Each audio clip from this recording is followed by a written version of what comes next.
Hello, my name is Vanessa, but you can call me V, and we're gonna read chapter 11, I believe, today.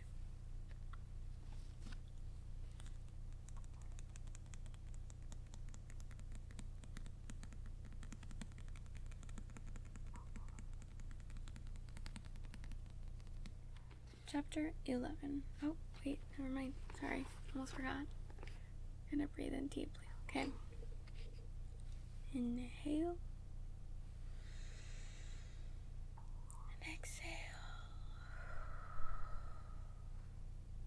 Inhale. Exhale. Inhale. Exhale. Very well. Good job. Now relax. Just chill. And let me read to you. Chapter 11. Complications. Everyone watched us as we walked together to our lab table. I noticed that he no longer angled the chair to sit as far from me as the desk would allow. Instead, he sat quite close beside me, our arms almost touching. Mr. Banner backed into the room then. What superb timing the man had, pulling a tall metal frame on wheels that held a very heavy-looking, outdated TV and VCR. A movie day. The lift in the class atmosphere was almost tangible. Mr. Banner shoved the tape into the reluctant VCR and walked to the wall to turn off the lights. And then, as the room went black, I was suddenly hyper-aware that Edward was sitting less than an inch from me. I was stunned by the unexpected electricity that flowed through me, amazed that it was possible to be more aware of him than I already was. A crazy impulse to reach over and touch him, to stroke his perfect face just once in the darkness, nearly overwhelmed me. I crossed my arms tightly across my chest, my hands balling into fists. I was losing my mind. The opening credits began, lightening the room by a token amount. My eyes, of their own accord, flickered to him. I smiled sheepishly as I realized his posture was identical to mine, fists clenched under his arms, right down to the eyes, peering sideways at me. He grinned back, his eyes somehow managing to smolder even in the dark. I looked away before I could start hyperventilating. It was absolutely ridiculous that I should feel dizzy. The hour seemed very long. I couldn't concentrate on the movie. I didn't even know what subject it was on. I tried unsuccessfully to relax, but the electric current that seemed to be originating from somewhere in his body never slackened. Occasionally, I would permit myself a quick glance in his direction, but he never seemed to relax either. The overpowering craving to touch him also refused to fade, and I crushed my fist safely against my ribs until my fingers were aching with the effort. I breathed a sigh of relief when Mr. Banner flicked the lights back on at the end of class and stretched my arms out in front of me, flexing my stiff fingers. Edward chuckled beside me. "Well, that was interesting," he murmured. His voice was dark and his eyes were cautious. Was all I was able to respond. "Shall we?" he asked, rising fluidly. I almost groaned. Time for gym. I stood with care, worried my balance might have been affected by the strange new intensity between us. He walked me to my next class in silence and paused at the door. I turned to say goodbye. His face startled me. His expression was torn, almost pained, and so fiercely beautiful that the ache to touch him flared as strong as before. My goodbye stuck in my throat. He raised his hand, hesitant, conflict raging in his eyes, and then swiftly brushed the length of my cheekbone with his fingertips. His skin was as icy as ever, but the trail his fingers left on my skin was alarmingly warm, like I'd been burned, but didn't feel the pain of it yet. He turned without a word and strode quickly away from me. I walked into the gym, lightheaded and wobbly. I drifted to the locker room, changing in a trance-like state, only vaguely aware that there were other people surrounding me. Reality didn't fully set in until I was handed a racket. It wasn't heavy, yet it felt very unsafe in my hand. I could see a few of the other kids in class eyeing me furtively. Coach Clapp ordered us to pair up into teams. Mercifully, some vestiges of Mike's chivalry still survived. He came to stand beside me. Do you want to be a team? Thanks, Mike. You don't have to do this, you know. I grimaced apologetically. Don't worry, I'll keep out of your way. He grinned. It's really bright, isn't it? It's probably because of the light. Sometimes it was so easy to like Mike. It didn't go smoothly. I somehow managed to hit myself on the head with my racket and clip Mike's shoulder on the same swing. I spent the rest of the hour in the back corner of the court, the racket held safely behind my back. Despite being handicapped by me, Mike was pretty good. He won 3 games out of 4 single-handedly. He gave me an honored high five when the coach finally blew the whistle ending class. So, he said as we walked off the court. So what? You and Cullen, huh? He asked, his tone rebellious. My previous feeling of affection disappeared. That's none of your business, Mike, I warned, internally cursing Jessica straight to the fiery pits of Hades. I don't like it, he muttered anyway. You don't have to, I snapped. He looks at you like you're something to eat, he continued, ignoring me. I choked back the hysteria that threatened to explode, but a small giggle managed to get out despite my efforts. He glowered at me. I waved and fled to the locker room. I dressed quickly, something stronger than butterflies battering recklessly against the walls of my stomach. My argument with Mike already a distant memory. I was wondering if Edward would be waiting, or if I should meet him at his car. What if his family was there? I felt a wave of real terror. Did they know that I knew? Was I supposed to know that they knew that I knew, or not? By the time I walked out of the gym, I had just about decided to walk straight home without even looking toward the parking lot, but my worries were unnecessary. Edward was waiting, leaning casually against the side of the gym, his breathtaking face untroubled now. As I walked to his side, I felt a peculiar sense of release. Hi, I breathed, smiling hugely. Hello. His answering smile was brilliant. How was Jim? My face fell a tiny bit. Fine, I lied. Really? He was unconvinced. His eyes shifted their focus slightly, looking over my shoulder and narrowing. I glanced behind me to see Mike's back as he walked away. What? I demanded. His eyes slid back to mine, still tight.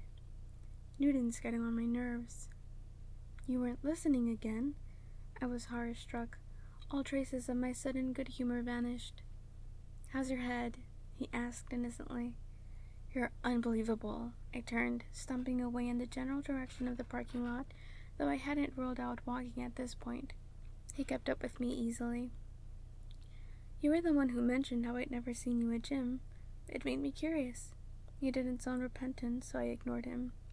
We walked in silence, a furious, embarrassed silence on my part, to his car, but I had to stop a few steps away. A crowd of people, all boys, were surrounding it. Then I realized they weren't surrounding the Volvo. They were actually circled around Rosalie's red convertible, unmistakable lust in their eyes. None of them even looked up as Edward slipped between them to open his door. I climbed quickly on the passenger side, also unnoticed. Ostentatious, he muttered. What kind of car is that? I asked. An M3. I don't speak car and driver. It's a BMW. He rolled his eyes, not looking at me, trying to back out without running over the car enthusiast. I nodded. I'd heard of that one. Are you still angry? He asked as he carefully maneuvered his way out. Definitely. He sighed. Will you forgive me if I apologize? Maybe, if you mean it. And if you promise not to do it again, I insisted. His eyes were suddenly shrewd. How about if I mean it, and I agree to let you drive Saturday? He countered my conditions. I considered, and decided it was probably the best offer I would get. Deal, I agreed. Then I'm very sorry I upset you. His eyes burned with sincerity for a protracted moment, playing havoc with the rhythm of my heart. and then turned playful. And I'll be on your doorstep bright and early Saturday morning.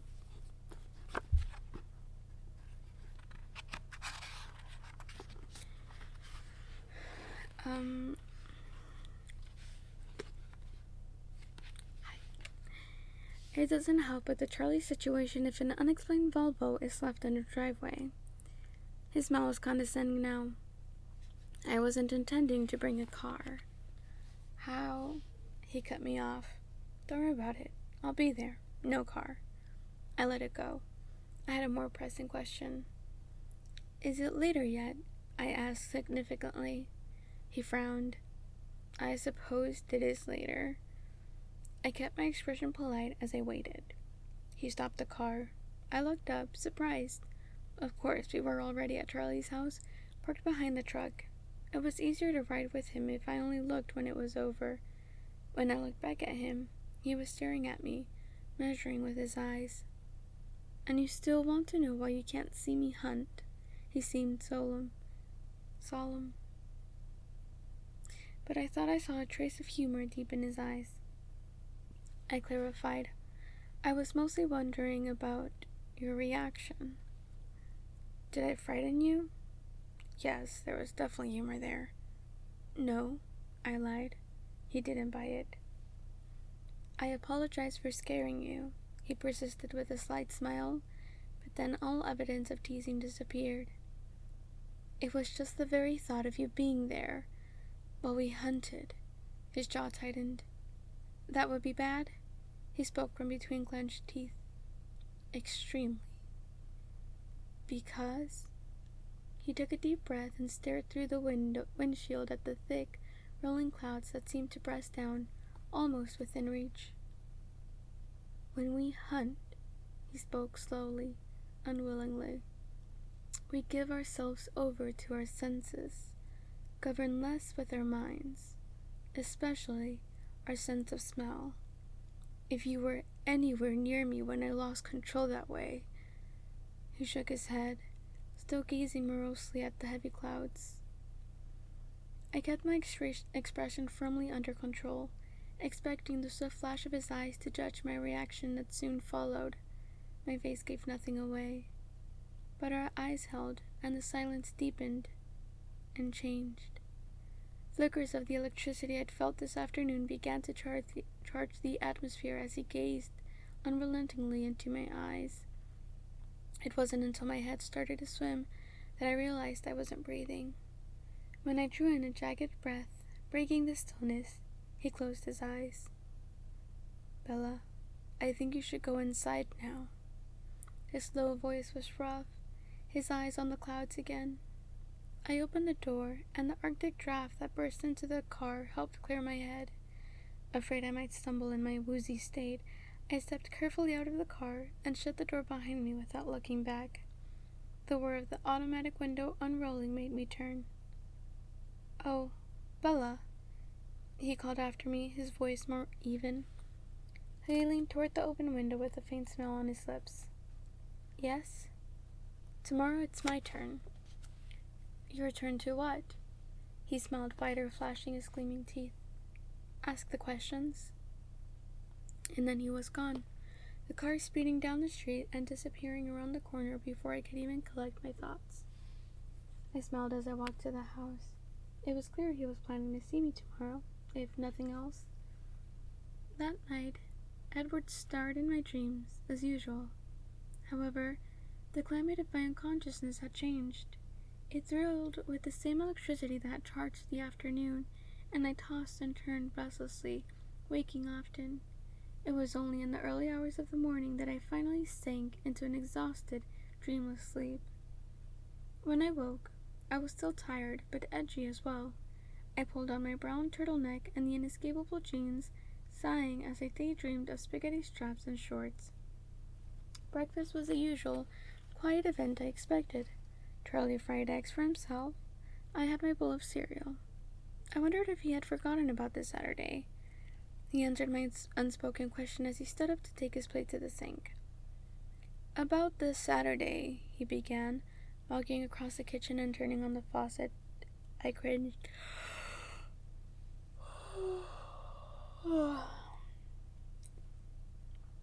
Yes, Dad? Are you still set on going to Seattle? He asked. That was the plan, I grimaced, wishing he hadn't brought it up so I wouldn't have to compose careful half-truths. Are you still set on going to Seattle? He asked. That was the plan. Yeah. He squeezed some dish soap onto his plate and swirled it around with the brush. And you're sure you can't make it back in time for the dance? I'm not going to the dance, Dad, I glared. Didn't anyone ask you? He asked, trying to hide his concern by focusing on rinsing the plate. I sidestepped the minefield. It's a girl's choice. Oh, he frowned as he dried his plate. I sympathized with him. It must be a hard thing to be a father, living in fear that your daughter would meet a boy she liked, but also having to worry if she didn't. How ghastly it would be, I thought, shuddering, if Charlie had even the slightest inkling of exactly what I did like. Charlie laughed then, with a goodbye wave, and I went upstairs to brush my teeth and gather my books. When I heard the cruiser pull away, I could only wait a few seconds before I had to peek out of my window. The silver car was already there, waiting in Charlie's spot on the driveway. I bounded down the stairs and out the front door, wondering how long this bizarre routine would continue. I never wanted it to end. He waited in the car, not appearing to watch as I shut the door behind me without bothering to lock the deadbolt. I walked to the car, pausing shyly before opening the door and stepping in. He was smiling, relaxed, and, as usual, perfect and beautiful to an excruciating degree. Good morning. His voice was silky. How are you today? His eyes roamed over my face as if his question was something more than simple courtesy. Good, thank you. I was always good, much more than good, when I was near him.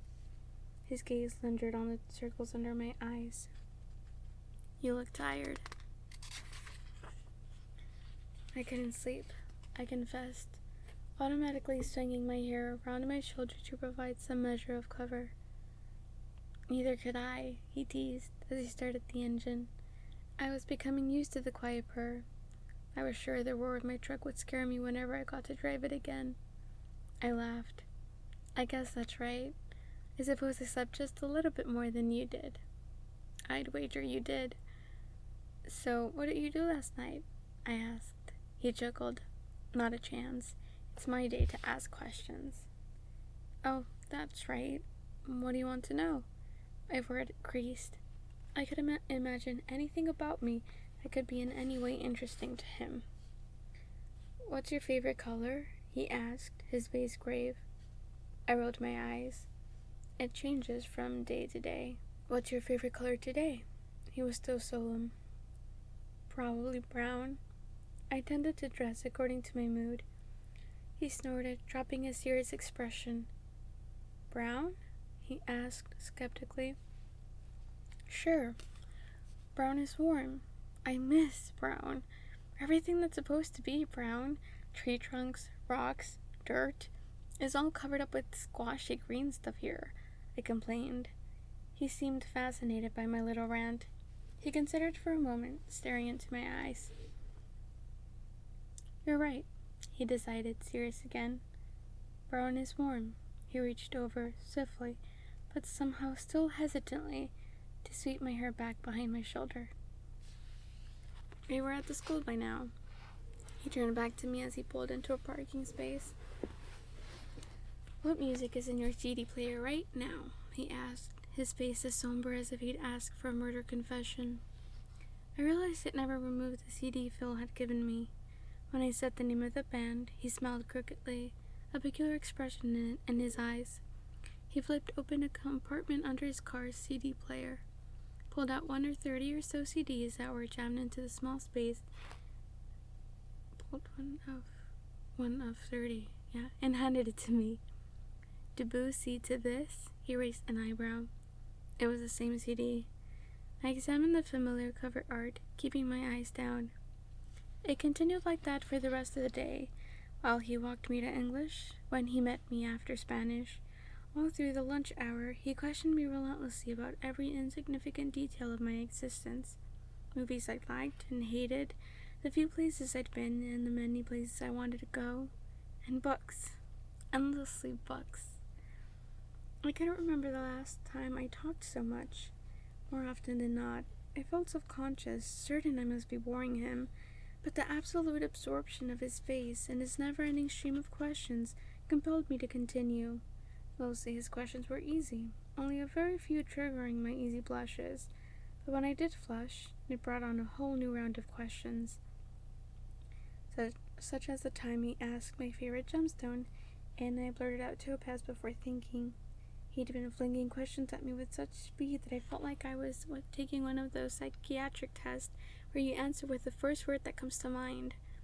I was sure he would have continued down whatever mental list he was following, except for the blush. My face reddened because, until very recently, my favorite gemstone was garnet. I don't know what that one is. It was impossible, while staring back into his topaz eyes, not to remember the reason for the switch. And naturally, he wouldn't rest until I had admitted why I was embarrassed.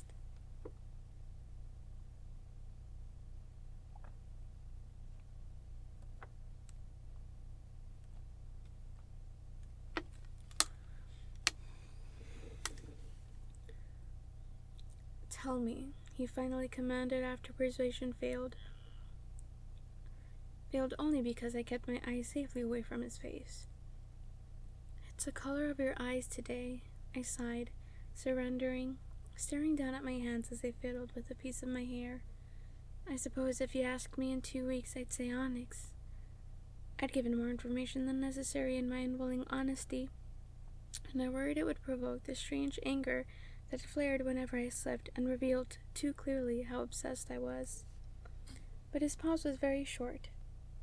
What kind of flowers do you prefer? He fired off. I sighed in relief and continued with the psychoanalysis.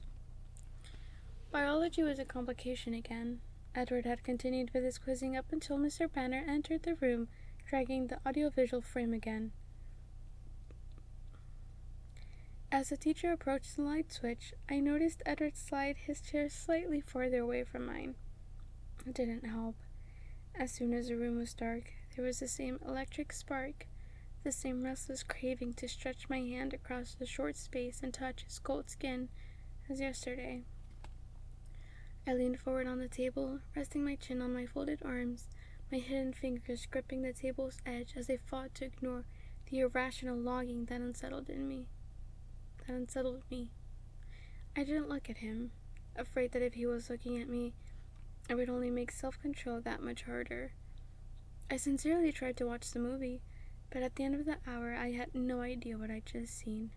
I sighed in relief again, and Mr. Banner turned the lights on, finally glancing at Edward.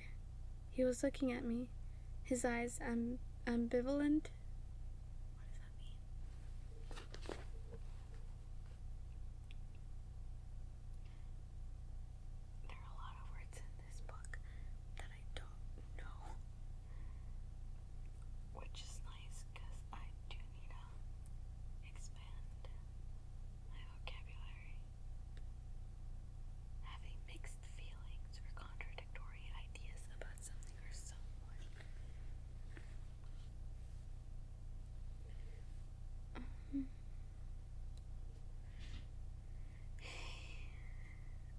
I don't understand. He rose in silence and then stood still, waiting for me. We walked toward the gym in silence, like yesterday, and also like yesterday. He touched my face effortlessly, this time with the back of his cool hand, stroking once from my temple to my jaw, before he turned and walked away. Gym passed quickly as I watched Mike's one-man badminton show. He didn't speak to me today, either in response to my vacant expression or because he was still angry about our squabble yesterday. Somewhere in a corner of my mind, I felt bad about that, but I couldn't concentrate on him. I hurried to change afterward, ill at ease, knowing the faster I moved, the sooner I would be with Edward. The pressure made me more clumsy than usual, but eventually I made it out the door, feeling the same release when I saw him standing there, a wide smile automatically spreading across my face.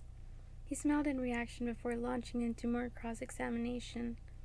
His questions were different now, though, not as easily answered. He wanted to know what I missed about home, insisting on descriptions of anything he wasn't familiar with. We sat in front of Charlie's house for hours as the sky darkened and rain plummeted around us in a sudden deluge.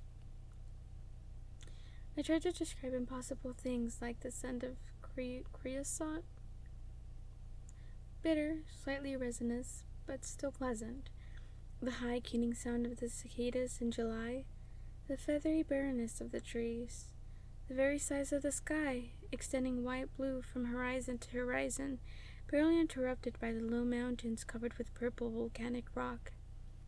The hardest thing to explain was why it was so beautiful to me, to justify a beauty that didn't depend on the sparse, spiny vegetation that often looked half dead, a beauty that had more to do with the exposed shape of the land, with the shallow bowls of valleys between the craggy hills and the way they held onto the sun. I found myself using my hands as I tried to describe it to him. His quiet, probing questions kept me talking freely, forgetting, in the dim light of the storm, to be embarrassed for monopolizing the conversation. Finally, when I had finished detailing my cluttered room at home, he paused instead of responding with another question. "Are you finished?" "Finished?" I asked in relief. "Not even close, but your father will be home soon." "Charlie!" I suddenly recalled his existence and sighed. I looked out at the rain-darkened sky, but it gave nothing away. "How late is it?" I wondered out loud as I glanced at the clock. I was surprised by the time. Charlie would be driving home now. "It's twilight," Edward murmured, looking at the western horizon, obscured as it was with clouds. His voice was thoughtful, as if his mind were somewhere far away. I stared at him as he gazed unseeingly out the windshield. I was still staring when his eyes suddenly shifted back to mine. "It's the safest time of day for us," he said, answering the unspoken question in my eyes. "The easiest time, but also the saddest in a way. The end of another day, the return of the night. Darkness is so predictable, don't you think?" He smiled wistfully. "I like the night. Without the dark, we'd never see the stars." I frowned. "Not that you see them here much." He laughed, and the mood abruptly lightened. "Charlie will be here in a few minutes, so unless you want to tell him that you'll be with me Saturday." He raised one eyebrow. "Thanks, but no thanks." I gathered my books, realizing I was stiff from sitting still so long. "So is it my turn tomorrow, then?" "Certainly not." His face was teasingly outraged. "I told you I wasn't done, didn't I?" "What more is there?" "You'll find out tomorrow." He reached across to open my door for me, and his sudden proximity sent my heart into frenzied palpitations, but his hand froze on the handle. "Not good," he muttered. "What is it?"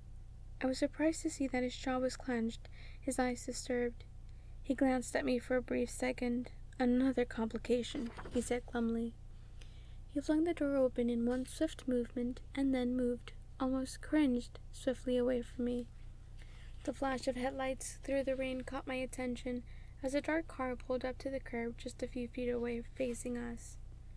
"Charlie's around the corner," he warned, staring through the downpour at the other vehicle. I hopped out at once, despite my confusion and curiosity. The rain was louder as it glanced off my jacket. I tried to make out the shapes in the front seat of the other car, but it was too dark. I could see Edward illuminated in the glare of the new car's headlights. He was still staring ahead, his gaze locked on something or someone I couldn't see. His expression was a strange mix of frustration and defiance. Then he revved the engine and the tires squealed against the wet pavement. The Volvo was out of sight in seconds. "Hey, Bella," called a familiar husky voice from the driver's side of the little black car. "Jacob?" I asked, squinting through the rain. Just then, Charlie's cruiser swung around the corner, his lights shining on the occupants of the car in front of me. Jacob was already climbing out, his wide grin visible even through the darkness. In the passenger seat was a much older man, a heavy-set man with a memorable face. A face that overflowed, the cheeks resting against his shoulders, with creases running through the rust-set skin like an old leather jacket, and the surprisingly familiar eyes, black eyes that seemed at the same time both too young and too ancient for the broad face they were set in. Jacob's father, Billy Black. I knew him immediately, though in the more than 5 years since I'd seen him last, I'd managed to forget his name when Charlie had spoken of it my first day here. He was staring at me, scrutinizing my face, so I smiled tentatively at him.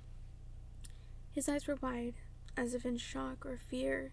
His nostrils flared. My smile faded. Another complication, Edward had said. Billy still stared at me with intense, anxious eyes. I groaned internally. Had Billy recognized Edward so easily? Could he really believe the impossible legends his son had scoffed at? The answer was clear in Billy's eyes. Yes. Yes, he could.